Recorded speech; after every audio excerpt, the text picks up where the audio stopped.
This carrot ginger soup is quick to make, slightly sweet, and so cozy. For less than $5, this is one of my favorite thrifty fall recipes. Hello, I'm Catherine. Brian's behind the camera, and I've told you before that this is one of my favorite quick and thrifty soups to make, and today we are going to prove it to you because I've been working away from home. I just got home this morning. We're picking up a friend from the airport later today, and I realized that I told her that I would make soup. So guess which soup I'm making, and guess what Brian said?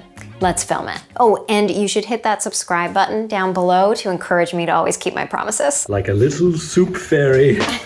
We had a bunch of carrots in our fridge. We had ginger in our freezer, which is the best way to store your ginger to make sure it never goes bad on you. We had onion and garlic. We have broth. We have plant milk, and we don't have maple syrup, but we do have date syrup. So that will add a bit of extra sweetness. The most amount of work you have to do for this recipe is preparing 6 cups of carrots, or about 760-ish grams. I always have the measurements in the description below for you. And you don't necessarily have to peel your carrots. You can just eat the peel because there's lots of nutrition in there and they're really thin, so no harm done.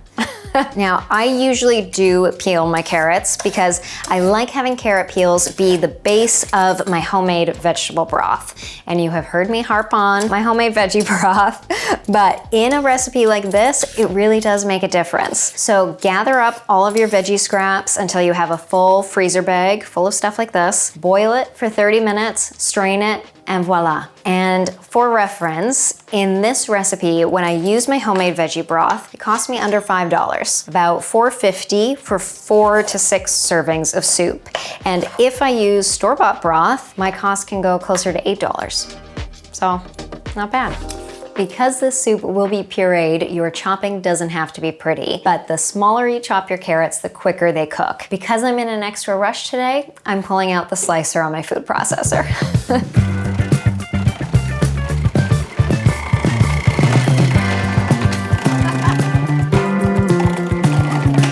I think the tiredness is making that extra funny. It's all done.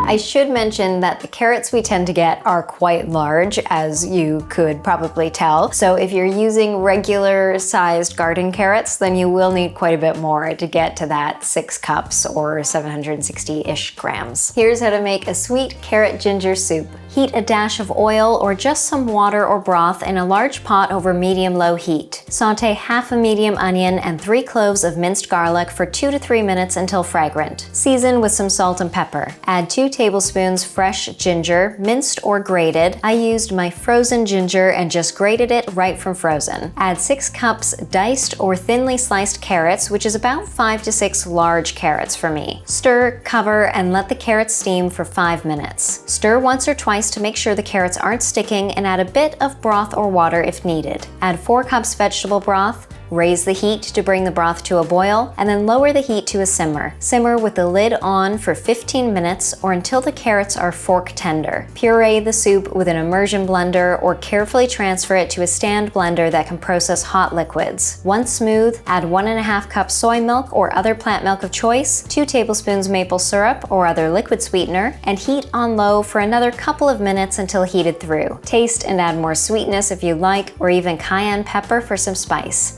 Garnish with my roasted chickpeas and enjoy. Let's eat. Ooh, so pretty. It is pretty. It turned out really smooth First today. things first, you serve this at a party, maybe this holidays, people are gonna be like, look at that. Oh yeah, so creamy. Ooh, a little bit of kick from the ginger. Yeah. Oh yeah. Less is more. This is amazing. Carrots, ginger, you got yourself a soup. And if you wanted to make this even thriftier, you could just use all broth instead of the plant milk as well. The plant milk does add quite a bit of creamy texture. All pantry staples. We threw this together pretty quickly. Mm-hmm. These chickpeas are really fun on here too. They're really good. Yeah, it's kind of like having croutons in a soup or something. You have roasted chickpeas instead. Especially with the added chickpeas, if you're having it as a main, then you've got a little bit of protein there. You can have, maybe not this much because it is all fiber, but you can have some chickpeas on the side. Yeah, it's a really pretty fall appetizer for all these fall winter holidays, and great for meal prep as well if you're just having it in your everyday lunches. All right, what do you think? We'll finish this soup, go deliver some soup, and then get ye to bed. Get me Catherine's to- really tired. The eyebrows go higher and higher. And Catherine does this thing sometimes too. If she ever falls asleep, often you fall asleep for watching. Well, I hope so, every day. If we're watching something. You mean on the couch, prematurely. Prematurely, yeah. Catherine falls asleep on the couch. If something funny happens and I laugh, sleep Catherine will laugh. As if she's fooling anyone that she's still awake. She'll be like, ha, ha, ha. And I look down and she's completely asleep. So you're fooling nobody. All right, let's go deliver some soup. Like a little soup fairy. Yeah, and hit that subscribe button and like and comment and share and all of those things. Thanks so much for watching. And who knows, if you become our friend one day, maybe we'll give you soup.